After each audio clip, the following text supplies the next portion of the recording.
જય શ્રી કૃષ્ણ મિત્રો, આજે આપણે સાંભળીશું રામાયણનો એક પ્રસંગ બદલી નાખશે તમારી જિંદગી. વિડીયોને કાપ્યા વગર અંત સુધી સાંભળજો તો જ તમને ખ્યાલ આવશે. આજે ઘણા લોકોને મનમાં એવું થતું હોય છે કે જો હું ન હોત તો શું થાય, પરંતુ રામાયણના આ એક પ્રસંગ પરથી આજે દરેક લોકોને ખ્યાલ આવી જશે આપણે ન હોઈએ તો શું થાય. આજનો આ મારો વિડીયો દરેક વ્યક્તિના જીવનમાં એક નવો સંદેશ આપી જાય છે, માટે વિડીયોને અંત સુધી સાંભળજો અને કોમેન્ટ બોક્સમાં જરૂરથી જય શ્રી રામ લખજો.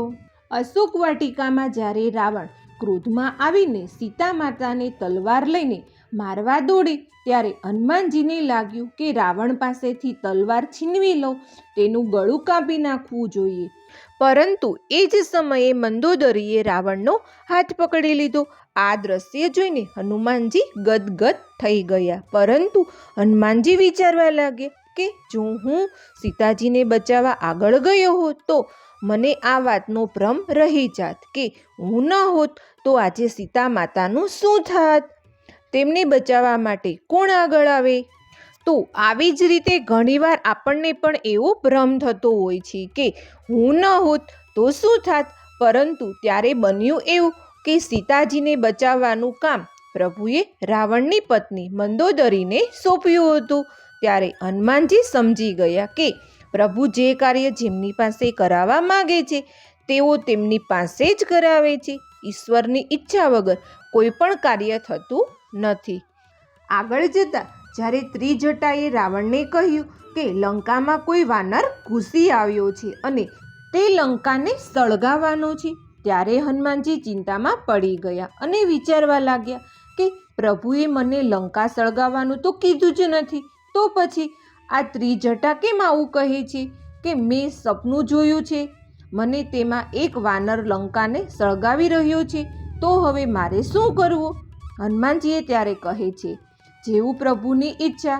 જ્યારે રાવણના સૈનિકો તલવાર લઈ હનુમાનજીને મારવા દોડ્યા ત્યારે હનુમાનજીએ પોતાને બચાવવા થોડા પણ પ્રયત્ન ન કર્યા. પરંતુ એ જ સમયે ત્યાં વિભીષણ આવ્યા અને કહ્યું કે કોઈ દૂતને મારવા એ અનીતિ છે. ત્યારે પણ હનુમાનજી સમજી ગયા કે પ્રભુએ મને બચાવવા માટે આ ઉપાય કર્યો છે. હનુમાનજીને ખૂબ જ આશ્ચર્ય થયું કે જ્યારે રાવણે કીધું કે આ વાનરને મારવો નથી, પરંતુ તેની પૂંછડીને કપડું બાંધી ઘી નાખી અને આગ લગાવી દો, ત્યારે હનુમાનજી વિચારવા લાગ્યા કે ત્રિજટાના સપનાની વાત સાચી હતી. કેમ કે લંકા સળગાવવા હું કપડું અને ઘી ક્યાંથી લાવું અને આગ પણ કઈ રીતે પ્રગટાવે.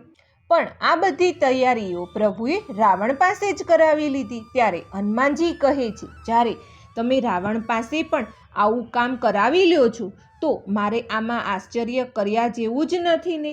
ત્યારે હનુમાનજીને પણ સમજાઈ જાય છે કે આપણા વગર બધું જ શક્ય હોય છે, આપણે બસ નિમિત્ત હોઈએ છીએ. એટલા માટે હંમેશા યાદ રાખો કે આ સંસારમાં જે કંઈ પણ થાય છે તે ક્રમબંધ થાય છે. હું અને તમે એના માટે માત્ર નિમિત્ત પાત્ર છીએ. એટલા માટે ક્યારેય પણ મનુષ્ય જીવે એ ભ્રમમાં ન રહેવું જોઈએ કે હું ન હોત તો શું થાય.